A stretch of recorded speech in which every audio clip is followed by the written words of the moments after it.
일어나라, 빛을 발하라. 주의 명령을 따라 열방의 제사장 나라로 일어날 미얀마를 소개합니다. 미얀마는 남한의 6배 크기로 동남아시아에서 가장 큰 국가이며 공식 수도는 네피도, 행정 수도는 양곤입니다. 인구는 약 5,480만 명으로 주 종족인 버마족이 68%, 그 외 샨족, 카렌족, 몬족 등 134개 소수민족이 함께 살고 있습니다. 공식 언어로 미얀마어를 사용하며 각 소수민족마다 그들의 고유 언어를 가지고 있습니다. 미얀마는 전체 인구 중 88%가 불교 신자인 세계 최대의 불교 국가이며 기독교는 4%로 종교 중에 가장 적은 수입니다. 19세기 말 미얀마를 지배하던 영국은 소수민족들을 강압적으로 개종시켰고 친족, 가친족, 까인족 등 소수민족들에서 기독교가 성장하게 되었습니다. 이후 영국은 권력을 유지하기 위해 소수민족을 우대하고 주종족인 버마족을 핍박하며 철저하게 분할 통치를 하였습니다. 이에 반발한 버마족은 미얀마인이 되려면 불교인이 되어야 한다 고 외치며 영국 식민 세력에 크게 대항하였고, 이러한 역사적 상처로 인해 버마족은 지금까지 미전도 종족으로 남아있습니다.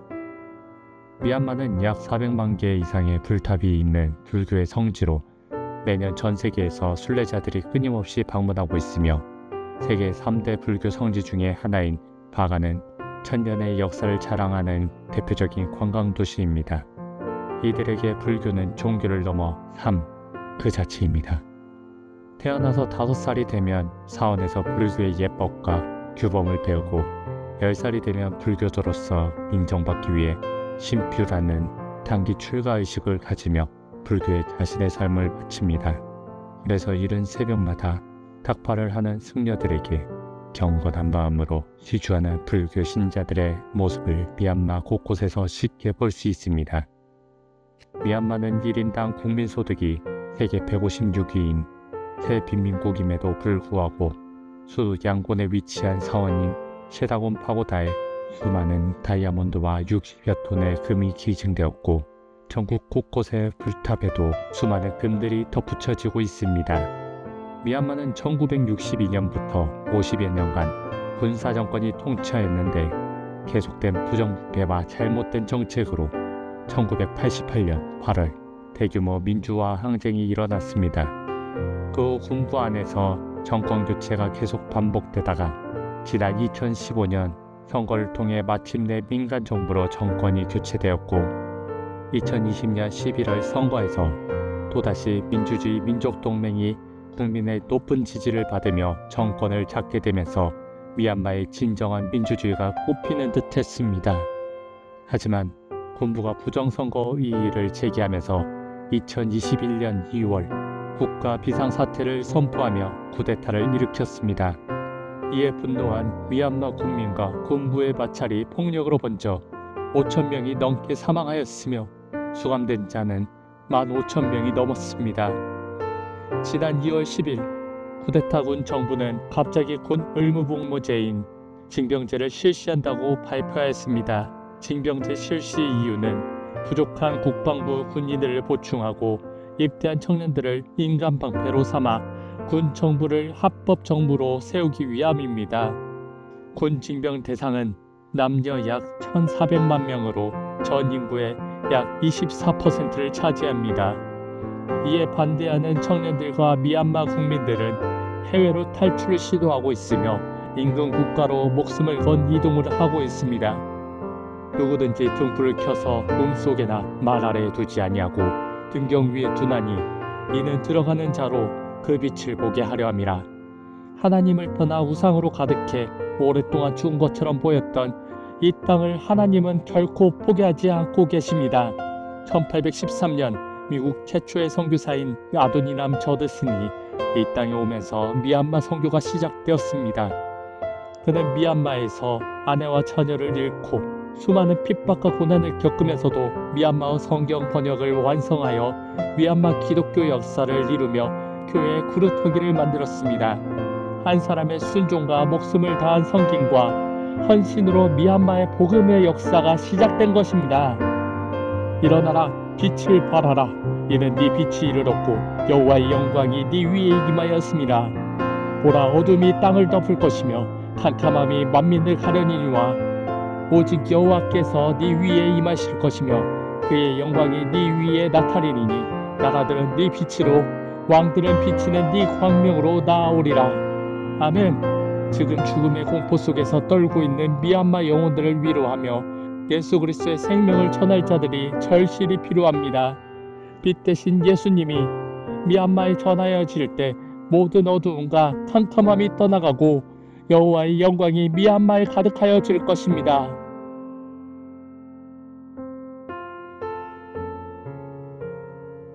지난 겨울 교육선교 단기팀은 현지 교회를 방문하여 수련회를 통해 현지 교회의 어린이, 청소년 등 다음 세대를 섬겼습니다. 함께 예배하고 메시지도 나누며 요리, 음악, 미술 수업 등을 통해 하나님의 꿈과 비전을 나누었습니다. 이를 통해 다음 세대뿐 아니라 함께한 현지 청년과 부모 세대도 예수 그리스도 안에서 기뻐하며 한 영혼을 섬기는 모습으로 변화되었습니다. 다음 세대에게 꿈을 꾸게 하시는 분, 현지 교회를 초대교회 영성으로 일으키셔서 열방을 섬기는 자로 부르시고 세우시는 분은 하나님이십니다. 할렐루야! 현지 피 목사님의 고백입니다. 우리는 올해 주님께 갑절의 축복을 구합니다. 갑절의 성령의 역사를 통해 주님께서 미얀마 교회를 세우시고 더욱 새롭게 하실 것입니다. 그렇습니다. 하나님께서는 하나님의 군대의 선복으로 미얀마 교회를 부르고 계십니다. 미얀마는 지금 추수의 때입니다. 미얀마는 지금 성령의 부흥이 있는 땅입니다. 미얀마는 열방의 모든 닫힌 문을 여는 황금 열쇠로 일어날 것입니다. 미얀마여, 일어나라, 빛을 발하라. 민족들이 불탈 것으로 수고하는 것과 나라들이 헛된 일로 피곤하게 되는 것이 만군의 여호와께로 말미암음이 아니냐. 이는 물이 바다를 덮은 같이 여호와의 영광을 인정하는 것이 세상에 가득함이니라. 아멘. 오랫동안 거짓된 종교에 평생을 바치고 허망한 정치를 쫓아 죽음으로 나아가던 미얀마에 하나님의 영광의 날이 임하고 있습니다. 지금 미얀마에서는 군부에 계속되는 핍박과 억압 속에서도 현실의 어려움을 이기고 승리하는 거룩한 청년들이 주님의 일에 참여하며 믿음을 들여 자신의 억압을 깨며 한계를 넘어 나라를 넘어 선교로 주님의 일에 참여하고 있습니다. 여호와의 영광을 인정함이 미얀마의 수많은 청년들을 덮고 이제는 예수와 복음을 위해 사는 제자들로 일어날 줄을 믿습니다. 할렐루야! 우리 바다던 것 같이 미얀마를 넘어 열방 땅끝까지 복음을 증거하는 주님의 제자로 일어나 주님 다시 오실 길을 예비할지어다. 강하고 담대함으로 주님 다시 오심을 선포하라. 어둠을 뚫고 빛을 비추며 주 예수 그리스도를 따라 주님 다시 오실 복음의 대로를 완성할지어다. 함께 기도하시겠습니다. 오랫동안 사망과 죽음으로 가득했던 미얀마를 한 번도 포기하지 않으시고 반드시 구원하실 주님, 계속되는 분쟁으로 죽어가는 이 민족을 불쌍히 여겨주시옵소서. 더 이상 예수님을 모르고 죽는 자들이 없도록 사망보다 복음이 빠르게 전해지게 하옵소서. 주님, 아직도 이 땅의 복음을 들어보지 못한 수많은 영혼들이 있습니다. 이들에게 아버지의 마음으로 복음을 전할 자 어디 있습니까? 애통하며 울어줄 자 어디 있습니까? 한국교회와 세계교회 일어나 이들을 전심으로 섬기게 하옵소서. 주님, 미얀마 교회의 청년들을 세워주시옵소서. 하나님의 비전으로 일어나 미얀마를 뛰어넘어 모든 열방을 섬길 주님의 지상명령을 완성시킬 제자들로 세워주시옵소서. 한계를 뛰어넘는 주님의 군대로 일어나 세계로 파송하는 거룩한 민족으로 일어나게 하옵소서. 함께 기도하시겠습니다.